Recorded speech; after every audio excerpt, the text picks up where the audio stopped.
everyone, and thanks for joining us on another episode of Up in the Air. I'm Kelly in class, and joining me at the desk this week is our newest member, Vivian Rennie. She actually made her first debut here on Up in the Air last weekend. And Vivian, how did you enjoy your first debut? I really love it. I like getting to take all of my internship experience and moving it to a more on-camera position. Also really like being at the desk with another girl. Go girl power. Yes, tons of girl power here this night on Up in the Air. Later on, we'll have stories on climate change affecting bumblebees, earthquakes, and even fish falling from the sky. And later, we'll take a stop by at the climate wall with Noah. All that and more, but here first is Update in the Air.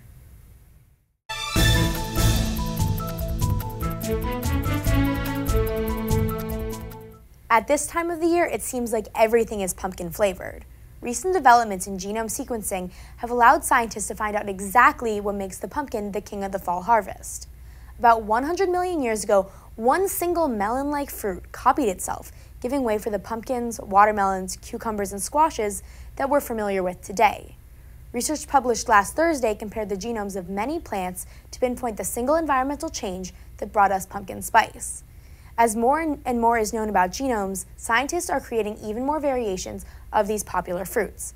By this time next year, we may even be reaching for an all-new autumn snack. At least once in your lifetime, you've heard the saying, "It's raining cats and dogs," but it physically never happened before. But have you ever heard of it raining fish? You think that would never happen either, but believe it or not, it actually rained fish in Mexico. Civil defense officials in Mexico posted photos to Facebook last week showing several small fish that reportedly fell from the sky as a light rain. Now, I know you're thinking, how is this possible? According to the U.S. Library of Congress, scientists believe that water spouts could be responsible for sucking fish into the air while they blow about until they are released into the ground sometime later. According to scientists from Arizona State University, observational evidence of a waterspout lifting fish out of the water and depositing them elsewhere date back as early as 1889. Besides the most recent event, there have been other documented cases of strange creatures falling down from the sky. In 2004, fish rained down on the Welsh town of Knighton. Also, in 2009, clouds of dead tadpoles dropped over several days on Japan city's Ishikawa prefecture. In 2012, Sri Lanka experienced both a prawn rain, and then 2 years later, they also received a downpour of fish in the district of Chilaw, a local news outlet reports. While fish falling from the sky isn't a frequent occurrence, it can still happen. An animal the size of a school bus entangled in the plastic fibers of fishing nets. This sight is becoming far too common around the world. Humpback whales have been forced into unfamiliar waters in search of food as seas grow rapidly warmer. The number of humpback deaths from January 2016 to September 1st of this year was so high for the National Oceanic and Atmospheric Administration to declare an unusual mortality event. "We haven't seen this level of mortality in whales since we stopped whaling them," stated Dr. Krause of the Anderson Cabot Center for Oceanic Life. The Gulf of Maine, where the whales call home, is warming faster than most places on Earth. Changes in the sea temperatures shift the food chain, and as the whales follow the food sources, they wander into the path of ships and into fishing gear. As winter falls in the northern hemisphere, whales are on the move again, and on a collision course for disaster. New research from a team of Florida State University scientists and their collaborators are helping to explain the link between a changing global climate and a dramatic decline in bumblebee populations worldwide. In a study published recently in the Journal of Ecology Letters, researchers examining 3 subalpine bumblebee species in Colorado Rocky Mountains found that for some bumblebees, a climate change means that there aren't enough good flowers to go around. The team examined the bees' response to direct and indirect climate change effects. Scientists found that the abundance of all 3 bumblebee species were mostly affected by indirect effects of climate on flower distribution through a season. As the global climate changes gradually over time, the directly poised seasonal cycles begin to shift. In the Rocky Mountains, this means earlier snow melts and our extended flowering season. A long flowering season might suggest more opportunity for hungry bees to feed, but scientists found that the snow melts earlier and the flower season extends, the number of days with poor flower availability increases, resulting in an overall food shortage that is associated with a population decline. Declining bumblebee populations should be a warning about the expansive detrimental effects on climate change. Bumblebees have an annual life cycle, so their populations show responses to change quickly. The damage inflicted by climate change on global pollinator populations is a particular concern for scientists, as these species are crucial to agricultural productivity and the propagation of natural plant communities. Spring has sprung in Australia, and with it, brush fires have taken over the northeastern outback. Sydney reached 91 degrees this week, a full 23 degrees warmer than average, and the hottest September day since record-keeping began 159 years ago. The combination of record-setting heat and high winds brought deadly conditions to the area. Smoke plumes and fire tornadoes have been reported, putting the lives of many firefighters at risk. Temperatures of upwards of 109 degrees Fahrenheit have dried out overgrown winter brush and act as kindling for any spark that finds its way to the ground. The Australian government has issued a total fire ban for the states of New South Wales and Queensland until fire conditions subside. As of now, the fires have burned 1,800 acres of land and have broken out of many containment lines. At the end of last month, the Australian Bureau of Meteorology released its outlook for spring, predicting warmer than average temperatures for the already scorched outback. Within the past month, North America has seen its fair share of natural disasters. It seems like after every major hurricane, there is an earthquake happening somewhere across the continent, and it is starting to raise questions as to if an active hurricane season can lead to an increase in earthquakes. While it's not uncommon for tropical cyclones to occur in seismically active regions, research is limited on whether the two events are linked or if one event is directly caused in the occurrence of another. However, there is some evidence that some effects of a hurricane can contribute to seismic activity. According to a professor at the University of Florida, change in air pressure, even extreme ones due to hurricanes, can generate seismic waves. But those seismic waves are very much typically smaller than the magnitude than the seismic waves from big earthquakes. Researchers from the University of Miami and Florida International University also found that significant rain events such as hurricanes could possibly lead to earthquakes. The 2011 study analyzed information from magnitude 6 and above earthquakes that occurred in Haiti and Taiwan, and they discovered that major earthquakes tend to happen within 4 years of extremely wet tropical cyclone seasons. This is due to an excessive rainfall amount. When excessive rainwater seeps down into the earth fault lines and into the crevices, it could take weeks or months for water to be added and impact those faults. Although there have been several earthquakes this past month that have happened after a hurricane, scientists do not believe that these quakes that happened recently were related to the hurricanes that have just happened.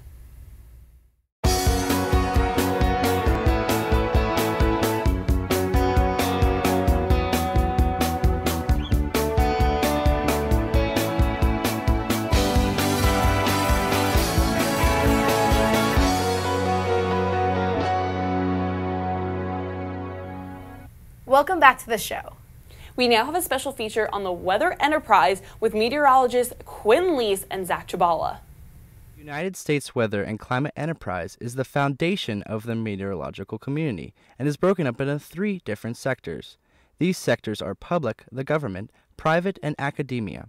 The public sector houses the National Weather Service, the private sector houses private companies such as AccuWeather, and academia is made up of academic institutions like Penn State. Each sector has different responsibilities that it provides for the meteorological community.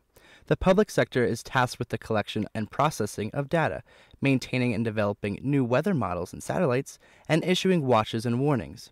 The private sector customizes and tailors products to a person or company's specific needs, and it also helps communicate the weather efficiently with the public.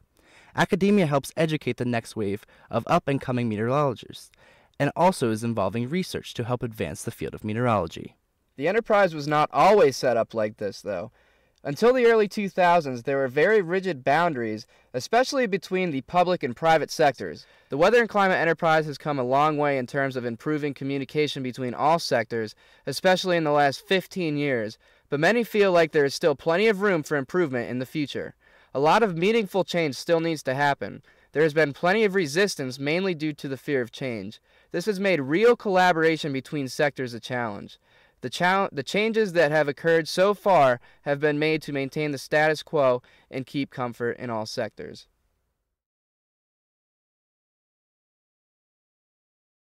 So I think we're going to start to see a shift from using all of these different sources of weather information. There are so many places to get data, so many people that can provide data.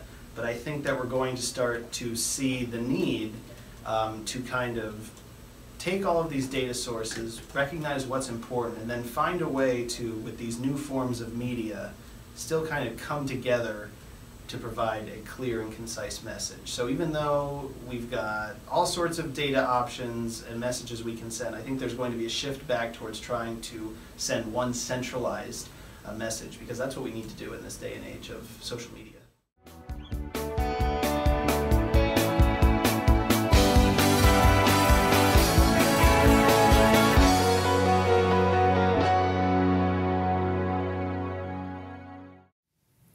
Welcome back to the show. So, Vivian, I know places out west like Montana have already starting to get some snow, and it's only fall here. Yeah, places out west. I'm actually from Colorado, and I know my hometown had some pretty heavy snow earlier this week, getting over 11 inches at my high school, causing a little bit of a 2-hour delay. Definitely something I wish we had here at Penn State, but we're not really seeing that yet. I know. We're starting to finally feel like fall here in Pennsylvania, and I know Noah has the outlook on temperatures coming up in his climate report. Noah. Yeah, Kellyanne, I don't know about you, but I'm not ready for snow yet. I mean, I'm kind of content with the fall weather. How about you? Yeah, same here. Yeah, so the good news is going forward, we're not going to have any snow in our forecast, but the statistics for Thursday, October 5th here in State College, the average high temperature now has cooled down to 65, so feeling a lot more like fall. What we're supposed to feel like fall in State College. The average low for October 5th, 46 degrees. That imputes a mean of 55 degrees. The records for this day, October, are actually very similar to the month of March. We have lots of temperature variations during the month. The record high here in State College, 89, set back in 1951. The record low, 26 degrees. The temperature outlook over the next 8 to 10 days, that's October 10th through the 16th, we're going to have lots of variations in the pattern across the United States. So I'll start you off with a zoomed-in look over the southwestern parts of the United States. We're expecting above-average temperatures over the period across portions of Southern California and Arizona. Zooming a little bit closer to home, we're expecting much above normal temperatures here across portions of the Northeast and specifically New England, as a ridge of high pressure is going to give many across the East Coast above average temperatures through the coming period. So if you like the warmer weather, some good news on that front. Also, the precipitation. Take a look at this. I want you to observe this big area of below normal precipitation over the central part of the country. What we're going to have is an area of high pressure that kind of parks itself over the middle of the nation, and that's going to allow all of the precipitation to kind of go right around the high pressure, so down and off up to the south and the west. We'll zoom in here across the Pacific Northwest. We're expecting above normal precipitation again from October 10th to the 16th. Here closer to home on the East Coast, above average precipitation for the coming period, days 8 through 10, mainly on areas closer to the ocean, but here in State College, we could be right on the border of above average precipitation. The drought, still we're looking at persisting drought conditions across the upper Midwest. Specifically here in Montana, you see those darker shades of red. That's where we're still seeing severe drought in some of those areas. Also here across portions of Illinois and Indiana, we're looking at drought conditions continuing, although not nearly as bad in Montana. Closer to home here in New England, if you look outside, the grass is actually brown because we haven't had much rain over the past couple of weeks, although we're not in any severe drought. So that is some good news here across the Northeast. Just a few areas of minor drought, although no major drought conditions currently ongoing in the Northeast. The forecast for this weekend here in central Pennsylvania, Saturday, as of right now, looks like a great day to get outside and enjoy. Temperatures in the middle 70s, so book a morning tea time, have some lunch outside, go for a walk. Looks like an awesome day for any outdoor activities. Sunday, though, we have to bring in the chance for a few showers as a cold front will approach our area. So we'll have to introduce the chance for showers. But all in all, does not look like a bad weekend by any means. And of course, Penn State football, in case you forgot, is away on Saturday against Northwestern at noon. So we'll be rooting on those Nittany Lions from here, guys, in the warm conditions in the State College. All right, thanks, Noah. Well, that's all the time we have for this week on Up in the Air. I'm Kelly in class. And I'm Vivian Rennie. We'll see you next time, Up in the Air.